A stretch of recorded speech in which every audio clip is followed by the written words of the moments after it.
You are listening to the Wealth Formula Podcast with Buck Joffrey. Get ready to change your life. Welcome, everybody. This is Buck Joffrey with the Wealth Formula Podcast, coming to you from Montecito, California. And today I'd like to start out reminding you of this website called wealthformula.com, which houses the Wealth Formula Podcast. And that's where you can get all sorts of resources to complement the things that we do on this show. So if you want free stuff, right? Free books, free presentations, all that stuff, go to wealthformula.com. That's also where you can sign up for our accredited investor Reg D group, investor club. And I can go through that onboarding process if it's something you're interested in doing. And you might also consider joining Wealth Formula Network. Wealth Formula Network is separate from Investor Club. It is our sort of more online community where we have all these great discussions, and actually starts with a course, and then we have an online community on Facebook, and we do bi-weekly Zoom video calls. Everybody who's in it seems to love it. You might love it too if your friends and family don't like this stuff and you need someone to talk to. It's almost like a personal finance support group. Anyway, if you're interested in that, go to wealthformularoadmap.com. Ignore the silly sales video that some internet marketer wrote for me at one point. It is what it is. It's a great course, and then it's a great community. So check it out, wealthformularoadmap.com. Now, as far as today's show, it makes me think back to the days when I first got out of training and started my new life as an adult. Now, when you are a physician or a surgeon, that usually doesn't mean you're 18 years old. It means like you're in your early 30s, right? That's when you're getting out of residency and finally, really making a real amount of money and, have real responsibilities and are not treated like a slave. Anyway, when that happened, when I left and started my life as an adult surgeon, I was terrified about anything related to really anything legal, whether that was any legal issues or IRS stuff, audits from the IRS. I was terrified of those kinds of things happening. And anytime I got a letter from the IRS about anything, even if it was just a confirmation or, it was some sort of refund or something, I would break out into cold sweats. Every time I got a letter from the IRS, I would just think, oh my God, this is something terrible happened. I'm being audited. I'm going to jail or something. And you know what? Every time I got a letter from an attorney, it would be the same. I would freak out, and I'd have those cold sweats. I'd have that reaction, the fight or flight reaction, even though those attorney letters mostly were advertisements. Now, fast forward all these years into my adult life. Now I went straight from becoming just an adult to being middle-aged. 47 now, owner of multiple businesses, complicated financials, complicated stuff. Even Tom Wheelwright calls my stuff complicated. You know that it's complicated if Tom is calling my stuff complicated. Anyway, now, all these years later, I don't have visceral reactions to any of that stuff anymore. IRS correspondence, legal stuff, lawsuits, whatever. Why?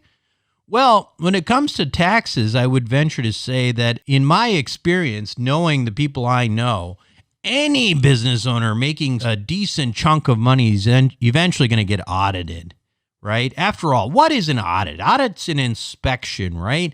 And small business, when you're just not getting a W-2 and all that kind of thing, occasionally there's going to be an inspection. If you aren't doing anything wrong, then what are you worried about? I've been, unfortunately, through 3 tax audits now, and I think they were actually consecutive because usually once you get audited, they just keep coming back for more, and eventually they kind of let go, but whatever. In all cases, in all 3 audits, I did nothing wrong. I broke no laws. I did a bunch of the stuff that we talk about on the show, conceptually, these things, and no one found any trouble with that. The audits, therefore, mostly focused on documentation. And in some cases, the documentation was not done as well as it could have. And really, that's what the auditors wanted to focus on. So in my experience, the audit process really just was a negotiation. Right? It's a negotiation. If you get audited, I guarantee you they're going to find something, no matter how ridiculous it may seem to you, no matter how good your records are, then then the idea is they're trying to, raise tax revenue, and you're audited. They've already put the resources through. They got to bring something home, right? So then you got to come to some kind of settlement. Now, it's not just the IRS. The legal system in general works on these principles of settlement. And that's why I don't really fear frivolous lawsuits anymore either. I mean, very rarely do things go to court. The dirty little secret is that whoever has the most money usually wins disputes simply by the threat of draining the opposition of financial resources, not by a lawsuit victory, but by just draining them with legal fees, right? That's really what it's all about. So once you realize that complexity of the real world, it's actually much, much easier to sleep at night, whether it comes to, audits or legal issues, whatever. I should point out, though, as a related thing, if you have good asset protection, that's another way to sleep well at night, because with the frivolous lawsuits or even legitimate personal liability, you hit somebody driving or something like that and you're going to get sued. Well, if you have really good asset protection in place, you can sleep well at night. And that's what I'll refer to my friend and attorney, Doug Lodmell, about that one. But getting back to taxes, I want to emphasize that most of the tax code is gray, right? It's not like right or wrong. It's you're interpreting things, or not you, but your qualified tax professional that's on your side is interpreting things to make sure that you are not doing anything illegal. And if you're not, then you shouldn't really be too worried. What you don't want, on the other hand, is a robot, right? You know what I'm talking about. I had these early on. They were the quote unquote conservative CPAs that were going to keep you away from audits, all that BS that doctors are fed. The reality is, that these CPAs, all they are is they're just taking your money, right? And they're not trying at all to see where you can legally keep money in your pocket. And the typical mantra of these types of CPAs is simply, you can't do that. And you've heard my CPA, Tom Wheelwright, say that about, these kinds of robots and CPAs. Tom's not one of them, obviously, and I highly recommend you consider someone in Tom's Wealthability team at wealthability.com. However, I will just say that it is good to get different perspectives, because you get into one tribe or one perspective and you don't see how other people are seeing it. And sometimes you hear the same stuff over and over again, and you feel like you know it all until you don't. And that's why this week's interview with tax attorney Stephen Moskowitz really was eye-opening for me. And if you're worried about taxes and audits and all that kind of stuff, you're going to be really fascinated by this interview that we are going to do when we come back after these messages. Welcome back to the show, everybody. Today, my guest on Wealth Formula Podcast is Steve Moskowitz. Now, Steve is a tax attorney. He's got 30 years of experience under his belt, extensive knowledge of tax law, a desire for swift and vigorous defense when necessary. He's got decades of experience with tax authorities and the courts, and he's unusually perceptive in assessing the best way forward and the right resources to achieve resolutions. So today, together with a full team of tax attorneys and CPAs and the usual group, Moskowitz, LLP, which he founded, helps business and individual clients across the country and oversees to resolve a wide variety of tax matters. He also creates strategies to utilize the tax code and relevant treaties to clients' benefits, provides an ongoing tax support and tax preparation. Steve, welcome to Wealth Formula Podcast. Thanks for inviting me. Yeah, so it was funny, we talked a little bit offline here about this being a slightly different audience. I mean, where we talk a lot about tax, so we're probably going to take things a little bit deeper. Who doesn't want to talk about tax? I can think of no better subject. Well, the question is, when it comes to my audience, we have an intergroup called Wealth Formula Network, which is composed of probably about 200 people online. And we get these conversations, and the depth of those conversations in terms of tax strategies and what we all know and bring to the table is blows people's minds sometimes, and me too, but I'm always excited to learn more. So thanks for joining us. So why don't we start out simply with this? Tell me a little bit about, I know you were a professor before. What brought you to tax law, and what do you find interesting about it? I was also a CPA before I was a tax attorney. And when I set foot into law school on day one, I already had a bachelor's and master's in accounting, and I was a CPA. The reason I went to law school was not to chase ambulances or do divorces. I realized as a tax attorney, I could do so much more for my clients than I could as a CPA. I wanted to be the guy to tell a client what you can do, not the guy to tell them what you can't do. And also as an attorney, I could defend everything that we do in the courts as opposed to saying, well, I can only go that far and that's it. So that's the reason why I became an attorney.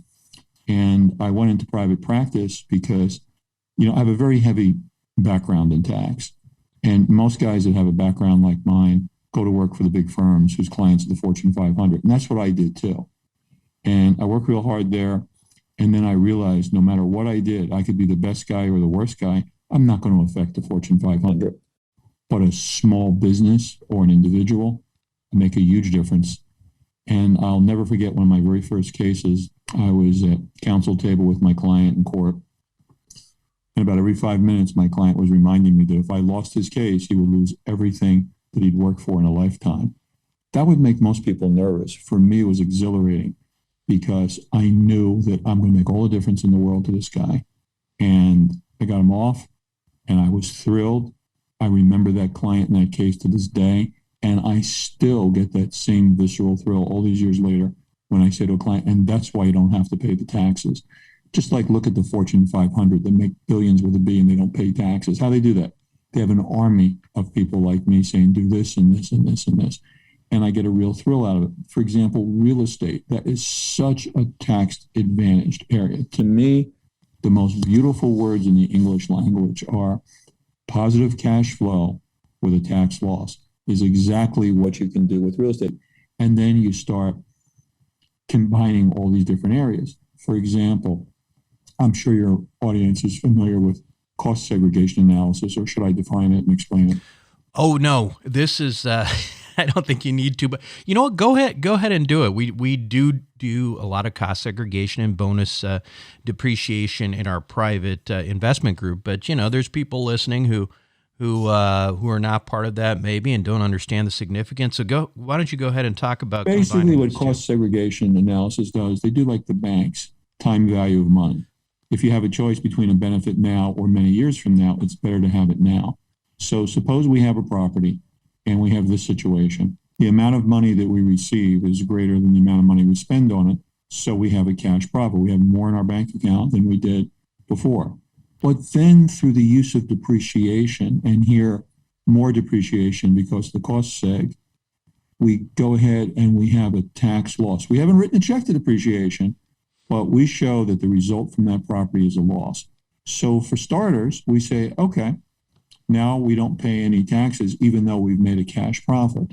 And when somebody gives you something nice, what do you say? Well, thank you. Well, that's what most nice people say, but the people I know say, more, I want more.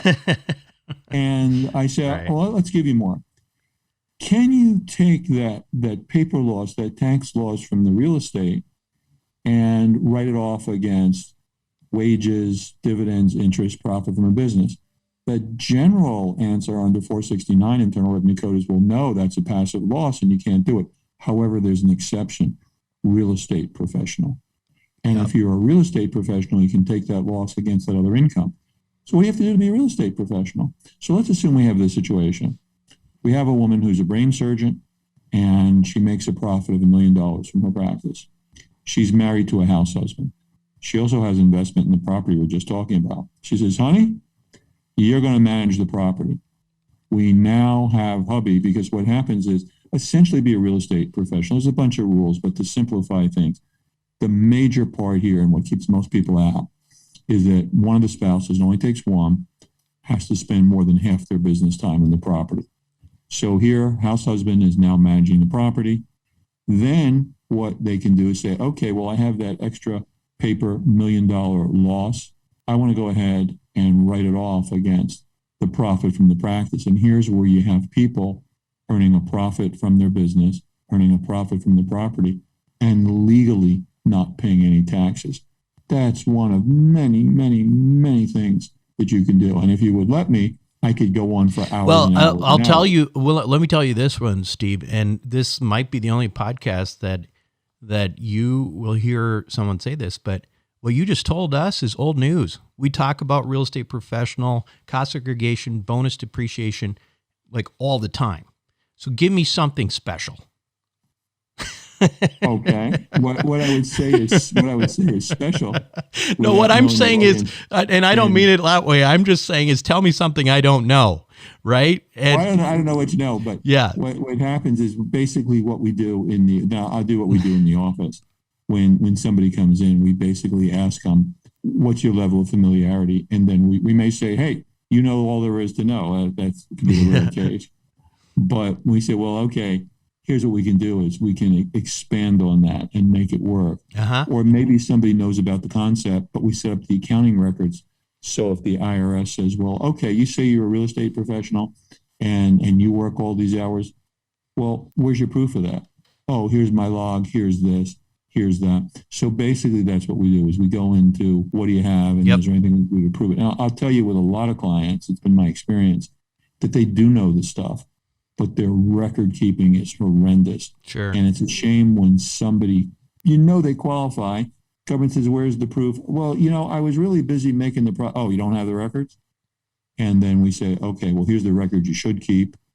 And that's why we want to go into tax court if we have that situation where we can say, well, wait a minute, as we move up in the chain, the initial auditor who said, oh, I demand these records and said, oh, disallowed, no benefit for you. As you go up in the chain, you can get it accepted by something called substitute evidence, where we show other things that we can do. Other things can be a letter, or even this year where we're keeping good records and it's similar to the past year, or testimony of people, a lot of ways to prove it. And for example, going way back, remember the boxer Joe Frazier?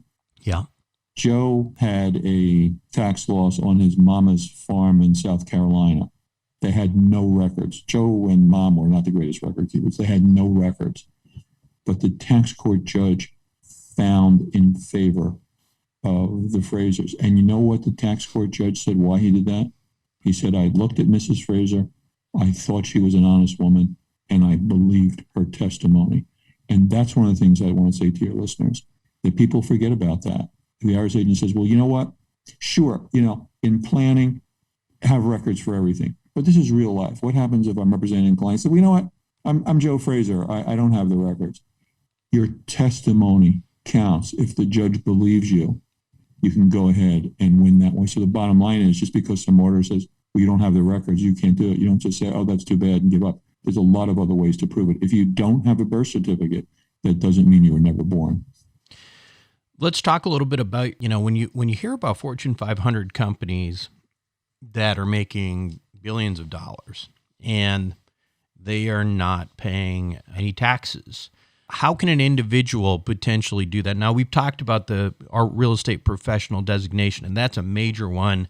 I happen to be a real estate professional, so I understand that one, and a number of people in our groups do. But is it necessarily the case that in order to do, you always have your limitations, right? I mean, you're going to have, and it's my personal experience, obviously you can only have so much depreciation. And then if you live in the state of California, for me, even if you zero out your federal, you still got a big California bump, and on top of that, because they don't recognize some of these laws. So tell me, that's why so many people are leaving California. Well, yeah, we don't have California source income, and one of my favorite areas to talk about is Puerto Rico. Yeah. Well, let's talk about Puerto Rico if you want to, or, because I know a lot about the Puerto Rican stuff, but I don't think probably a lot of people do. So tell me what some of those options are, the Puerto Rican options.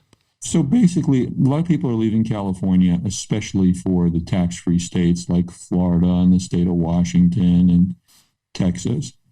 But they're still stuck with the federal tax. And now a few people like Tina Turner say, you know what, I don't want to be an American citizen anymore, and they give up American citizenship.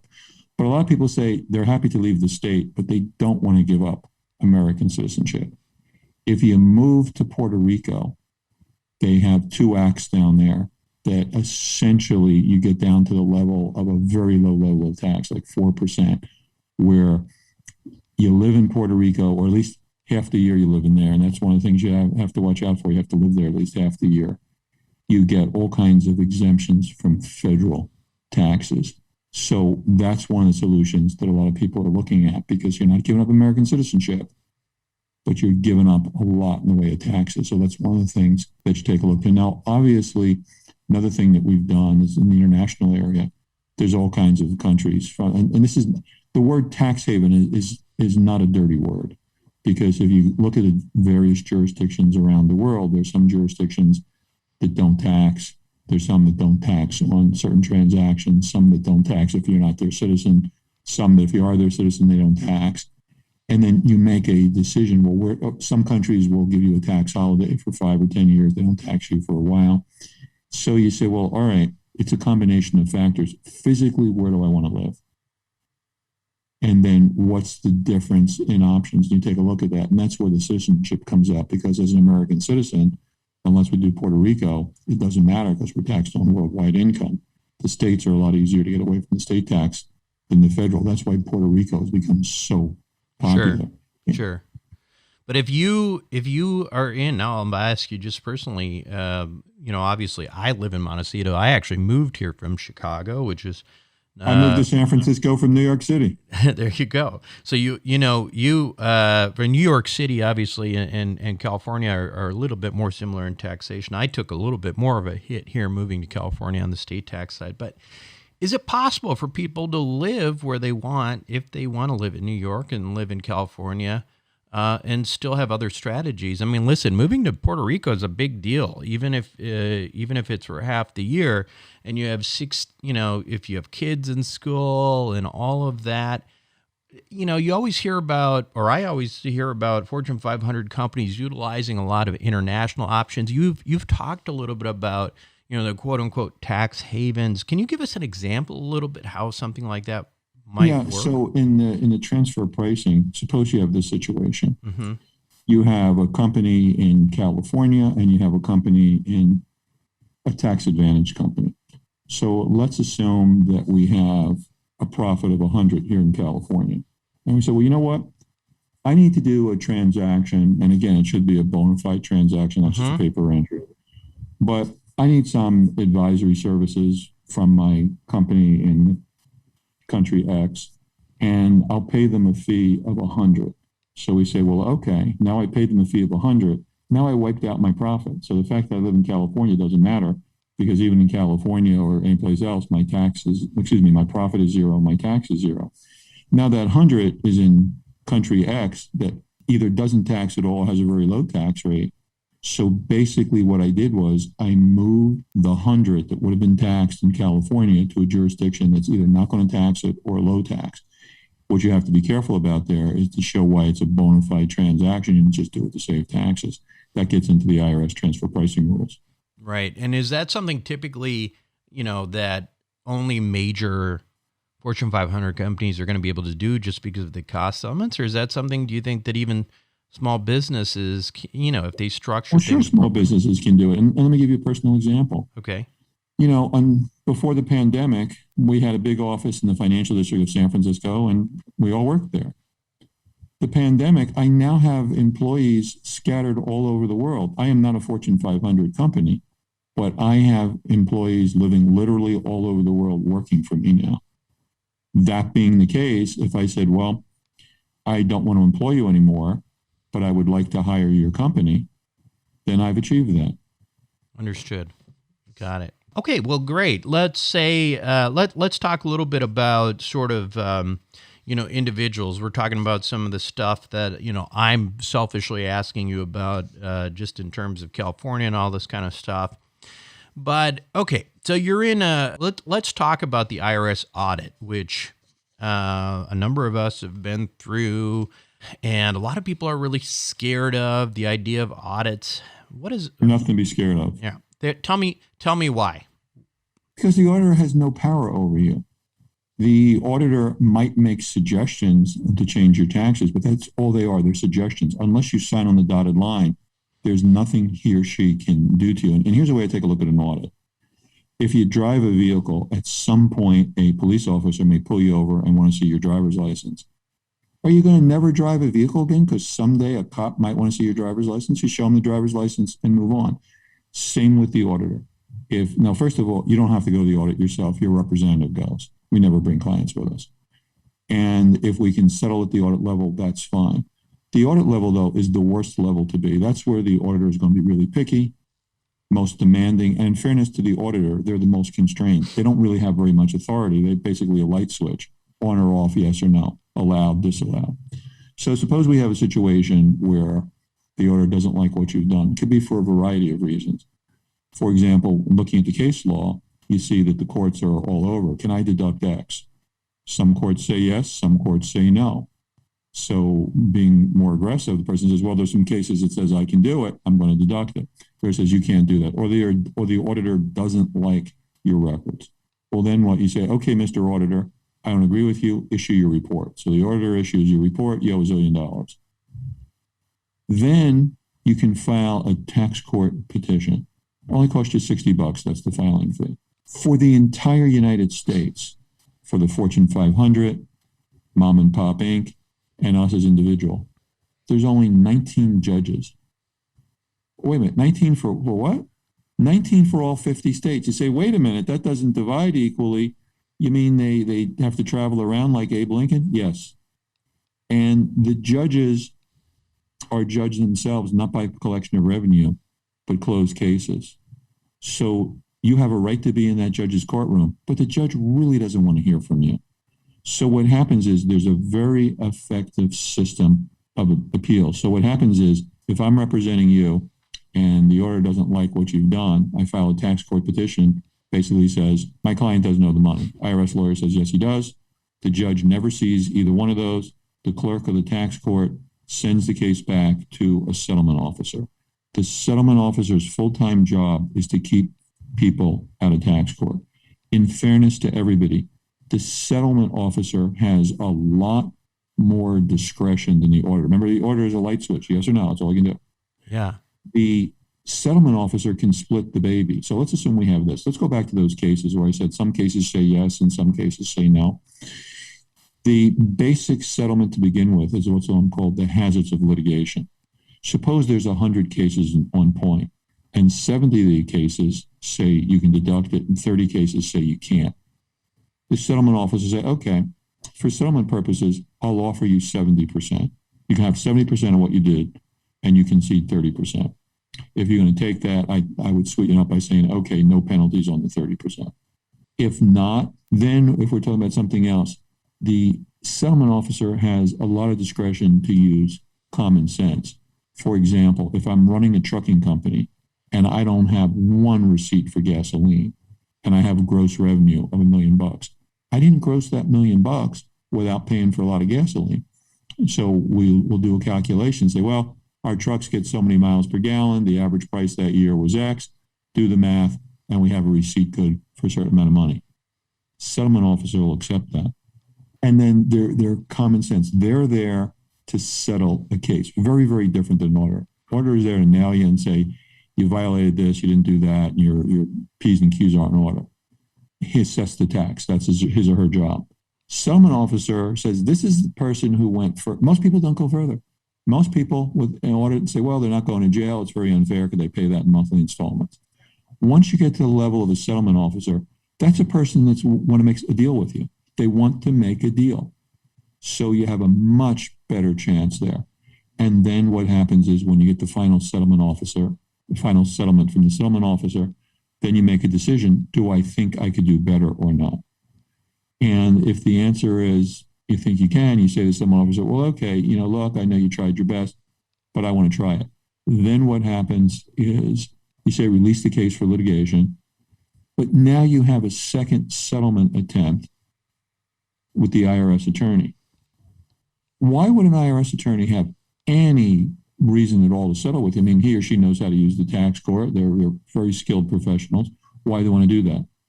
They're just like prosecutors. they have too many cases. And what happens is this. If you go to tax court, after the trial, it's not like on TV, the judge says you win and you lose. Both attorneys have to do what's called post-trial briefs.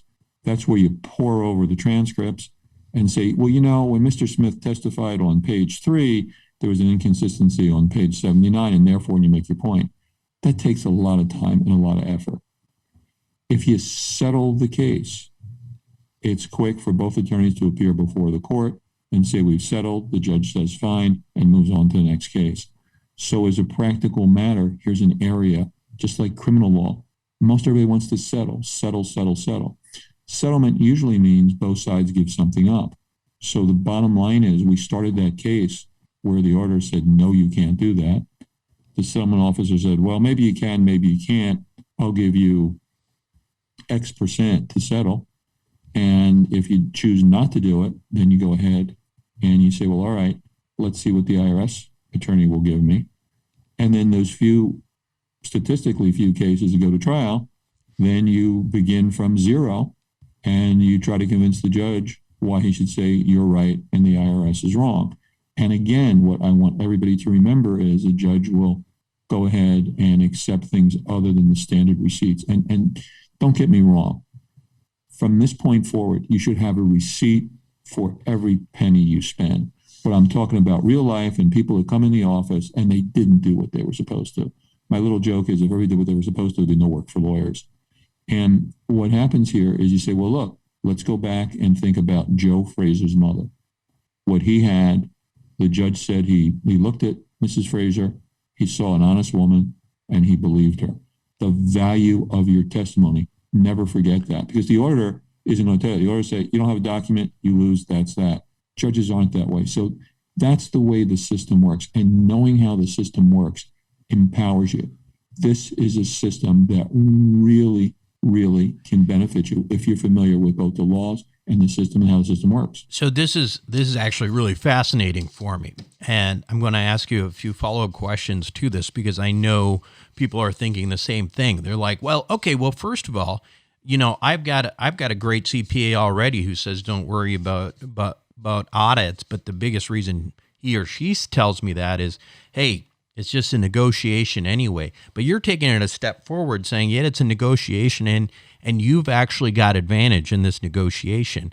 So tell me this, the steps that you're talking about, you mentioned the $60. I mean, it seems to me like unless you could get anything pretty much everything that you wanted out of that initial audit, why wouldn't you go to that $60 second point? Is it just because, weighing your risk? Is that why you? Well, you're weighing the risk, and also the difference between being represented by a CPA and being an attorney is you only have attorney-client privilege with an attorney. So, for example, when you're talking about your case to your CPA, if you have a weakness, what the IRS has been doing is calling CPAs to testify against their clients, and that's bad for everybody. Right. Because they say, okay, Mr. CPA, what'd your client tell you? What'd you tell him? Hand us all your records. Whereas an attorney, you could tell me that you axe murdered somebody while you were filing your tax return. By law, that's a secret. Even if you decide not to hire me, the fact that you axe murdered your next door neighbor, they can never get that from me. And that goes back to old English law where the people making law at the time said, look, you can't have the attorney testify against me because then the person will be afraid. What can I tell my lawyer? Just tell the lawyer everything and he or she'll sort it out. Okay, so $60. Let's also talk about the time frame there, right? Because that's also potentially on your side, right? Like, say if you have an audit, you don't like the negotiation, you go to that next step with the arbiter. I don't remember what you call that. Settlement officer. Settlement officer. And how long does that usually take to get to the settlement officer? Are we talking months, years? It depends on how busy the IRS is. The IRS was always slow. After COVID, they got slower. So basically, if you have an audit and you go ahead and say, I disagree with your report, what typically happens is the auditor has to close the case unagreed. He or she then sends the case back to the notice of deficiency unit. They have to send you a notice of deficiency, and usually that'll take a few months. Then you get a notice of deficiency, which gives you 90 days to file the tax court petition. Then remember, you got 19 judges traveling around the country. So you're talking about, on average, probably about a year and a half. Occasionally there's an exception where something slips through real quick or takes forever. But for the most part, most of the cases I see take about a year and a half. And then right before the case is going to go to trial, that's when you see the settlement officer. You talk with him or her, and then you go through the process I just described. So you're talking about, it's going to, let's say on average, maybe add 2 years. Got it. So, and then you talk about the final step, which is, if you do end up in tax court, and again, people listening to this thinking to themselves, well, geez, well, he said $60 to get to that place. But, if I'm a small business and maybe I make $500,000 or $1 million a year, what kind of costs are we talking about to get to get that far, A, and B, to have, somebody like Steve Moskowitz representing me? So tell me about the practical elements of all of that. That's one of the things that you look at, because she said, well, who would not want to go to tax court? And you weigh if you said to me, you know what, I do not owe that $400, and for the principal of it, I'm going to go to tax court. I'd say, you don't go to court for principal, you go to court for money. Mm-hmm. And that's not worthwhile. In a civil case, it's only about the money. So you take a look at what's involved here. However, sometimes you would want to go to tax court for a small amount because you want to set a precedent. You're doing the same thing every year. So in my $400 example, if the government said, well, you can't do that, then in the upcoming years, you're going to have a lot more. It was a very slow year that year. And in the future, you're going to have a lot of those expenses. That one you might not want to settle because you say, well, look, I don't want to set the precedent. Now I can't deduct all of that. So the bottom line is you take a look at precedent. You also have to take a look at the states have an information sharing agreement with the IRS. So if you live in a state that has a state income tax, and most states do, it's not just what you pay the IRS, it's what you pay the IRS and the state. Then we also talk about future audits. The way most people get audited is through a system called DIF, D-I-F, Discriminant Income Function. And it gives 66 categories a score. And one of the things they take a look at you, if you've been audited in previous years and you had to pay, that's something that weighs the scale more towards, well, this guy doesn't do his taxes right, audit him some more. So the bottom line is there's a whole reason that you might want to do this. But again, like any business person, you make a decision, and every case is different. But that's part of what you're talking to the lawyer for. Is this worth going forward? And then you make a decision and you do the best thing. So, Steve, tell us, who are your clients? Who's the right client for you guys? What is your firm like? What kinds of people do you represent currently? Give us that whole We rundown. represent all kinds of people. The ones we're most likely to represent are business owners, because business owners have a lot more tax challenges than employees. We certainly represent employed people too, but the majority of our practice is business people, simply because as an employee, there's not all that much you can do. You get a W-2 and that's that. Maybe you have some deductions. However, as a business owner, there's all kinds of things. And are you entitled to them? For example, one of the things that we like to talk about is we do a tax return. And one of the reasons I switched from being a CPA to a tax attorney, new client says, well, okay, you do my tax return. I said, well, yes, but let's talk about tax planning. For example, are you entitled to R&D, research and development credit? Do you guys go ahead and do that in your practice? Shall I define what research and development credits are? Yes, please, go ahead. Okay, so what happens is the beauty here is, unlike most other things, is a lot of things in tax, somebody will say, look, if you spend X number of dollars, that's a tax deduction, so you'll save Y number of dollars of taxes. That's nice, but it requires cash. With research and development, the government will give you a credit, and a credit's dollar for dollar, and I'm sure you're familiar with that, for new processes, innovative processes, and doesn't have to be new to the world. It's new to you. And what happens is when we take a new case, we're looking at the current year. We can go back and amend 3 years. This is free money. When we poke through somebody's books, we say, well, you know what? This money you spent here, here, and here, that would qualify. You're not spending any new money. You're just taking advantage of one of these government programs.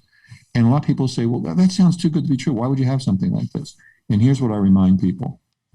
The tax system, everybody knows there's two purposes of the tax system. Everybody knows one, extract money from us. But what's the other? We still live in a democracy. Now, the government says, you know what? It would be really good for the economy if you would buy a new factory.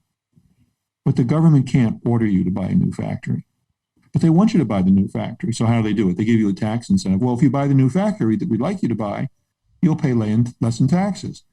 That's how companies legally avoid paying taxes. One of the examples I use, mom and pop corner store pays more in taxes than Apple does. Sure.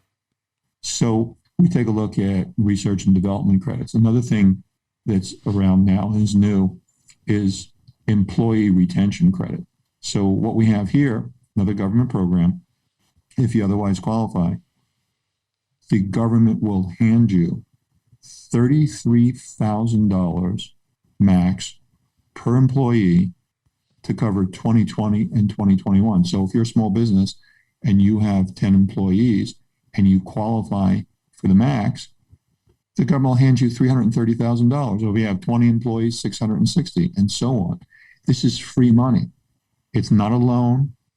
It's a grant. It's a gift. You don't pay it back. It's not like PPP where you have to ask for forgiveness and you don't have to spend it a certain way. It's just free money, but you have to know for it. You have to know to ask for it, and you ask for it. And you say, well, you know what? This COVID, I've had a terrible year. I didn't make a profit. How am I going to get anything back? This is coming back from payroll taxes, not income taxes. So you can have a situation where you say, you know, I lost money. I say, okay, you lost money. We'll do an NOL, not operating loss. We'll get you back money that you paid in the past 5 years. But here you don't have to make a penny. If you have employees, you're paying payroll taxes. So what we do is we amend your payroll tax returns and we get back payroll taxes you've previously paid. And you say, that's great. And you know my feeling on when somebody gives you something nice. So you say, this is terrific. I'm going to get taxes back. And this goes all the way through the fourth quarter of 2021. So what happens is with your payroll taxes, let's assume we're getting some money back from our previous year, but now you're getting ready to write a check to the IRS for your payroll taxes for this period. I say, wait a minute, hold on. Let's assume that you were entitled to a credit of 100. Let's further assume you're getting ready to write a check to the IRS for 30. I say, well, wait a minute. Don't write the check for 30. Don't write them any check. Let's take 30 of our employee retention credit. We pay the IRS zero, and now the IRS will write you a check for 70. That's one of the things we take a look at.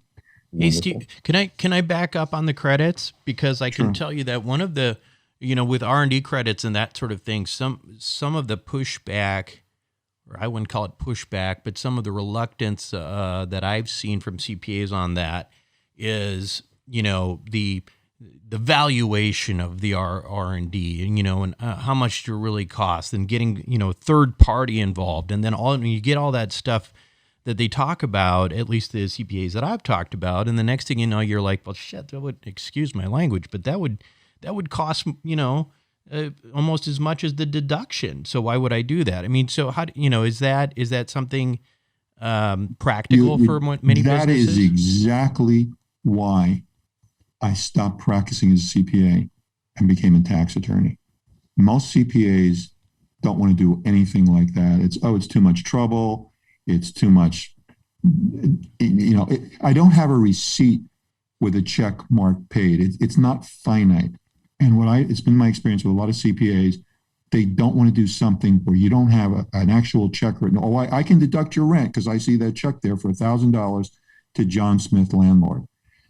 And again, everything in business is an economic decision. And you say, well, okay, how much do I stand to earn? And also, when we walk into a client, we're talking about, 3 years worth, not just 1 year. So we'd say, well, all right, how much potentially can we save? And how much does it cost us?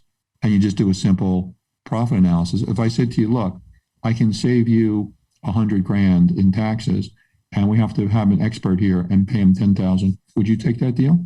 Sure. I take it all day long as a business person. Mm-hmm. But and again, I can speak because I have both licenses.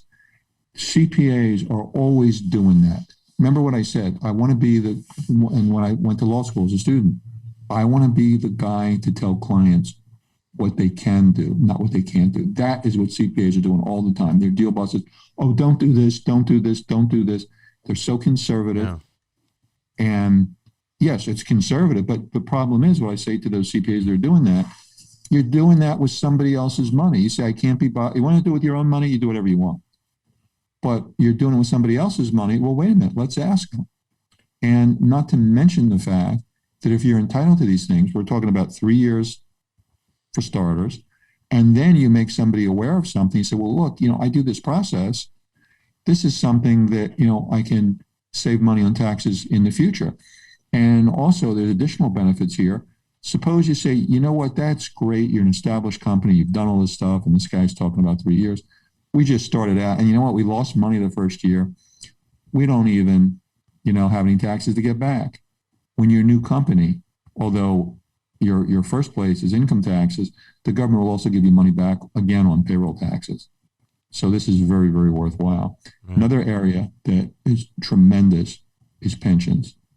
People are familiar with the simple pensions like, IRA and 401k, mm-hmm. But the problem with those, they're so limited.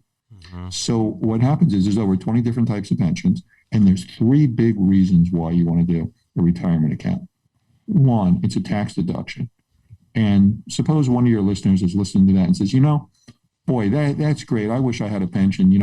I'm going to have to pay so much on my 2020 taxes. I'm just working on it. I filed an extension.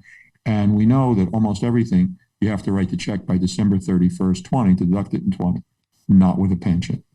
There's a lot of types of pensions where you get to have a deduction up to the time of filing the return plus extension. So suppose I met with one of your clients who's on extension right now.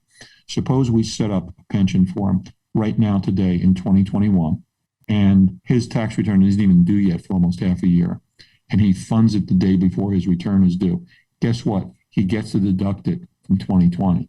So there's 3 big reasons for retirement accounts. One, you get a big tax deduction, and the typical client that we represent deducts hundreds of thousands of dollars. I was working with a client literally yesterday. You know what his pension deduction was for the year? $601,000. Ask your business people, would you like a legitimate $601,000? And to give you an idea, in the past 30 years, we've had 145 audits of pension. That's not much in 30 years. And you know what? We've had 100% success rate. In every case, the IRS agreed what we did was right. And in these cases, we didn't have to go beyond the initial audit because this is statutory. You're entitled to it. So number one benefit, big tax deduction. So you have to answer the tough question, would I prefer to A, decrease my taxes and put my money in a place where it's totally safe, or B, pay more taxes and not have my money in a safe place? That's why you want to do the retirement account. Second, when the money is in the account, it's not being taxed, so your investment grows a lot faster. And what a lot of people don't know is that the pension itself is an exempt asset. That means, in your business, people get sued all the time. Suppose the plaintiff gets a judgment against you in excess of your insurance. He can take away everything that you have. One lawsuit can take away a lifetime of earnings and savings, not with a pension. Although I hate to mention his name, let's take a look at O.J. Simpson. You were smiling, you probably figured that out. O.J. has a multi-million-dollar judgment against him. He's not lost a penny of his pension because of these protections. So pensions are fantastic.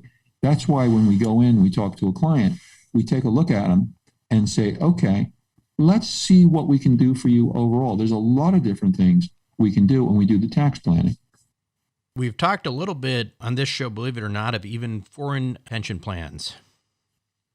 So that gets a lot also into the investments, because there's a lot of foreign investments you can make that pay way better than here. But we go back to our old risk reward ratio. And when you're dealing with your retirement account, are you willing to take that risk for the reward? And when we do those, what we basically do is say, look, you can have multiple pensions, just like making other investments. You want to incur some additional risk for some additional return, that's fine. Let's not put all our eggs in that one basket. Right. Well, good. Listen, I could talk to you for all day. In fact, I think there's so many things here, but I don't want to take up too much of your time. There's going to be a lot of interest, Steve, in what you have to say. How do we get a hold of you? Call me at 888-TAX-DEAL. That's 888-TAX-DEAL. 888-TAX-DEAL or MoskowitzLLP.com. Got it. Steve, thanks so much for being on Wealth Formula Podcast, and we'd love to have you again sometime in the future. The pleasure's all mine. Thanks so much for inviting me. We'll be right back. Welcome back to the show, everybody. Hope you enjoyed it. I don't know Stephen Moskowitz very well, but I found that interview to be really fascinating. I think it's eye-opening, right? I mean, we just going back to the whole idea of being scared of any sort of IRS correspondence at all. I mean, look, this is sort of like the polar opposite of that, right? Where, I mean, Stephen's basically saying, hey, you're the one with the leverage, right? And that's a really different way of looking at things. Now, how you interpret that is totally up to you. Again, I don't know Stephen. I can't say, I am recommending Stephen or something like that. That's for you. If you want to have a conversation with Stephen, go ahead and do that. But what I will say is you do need to have a very, very high quality CPA. And you need to make sure that you're not outgrowing the one that you have. I mean, I think it is really important that you continuously, legally do what you can to keep the money that you make, because it's not about how much money you make, it's about how much you keep. And that's really why we talk so much about taxes on Wealth Formula Podcast. Anyway, that's it for me this week on Wealth Formula Podcast. This is Buck Joffrey signing off. Thank you for listening to the Wealth Formula Podcast. Visit us on the web at wealthformula.com. The information contained in this podcast are opinions, not fact. As always, consult your own financial team before making any investment. See you next time.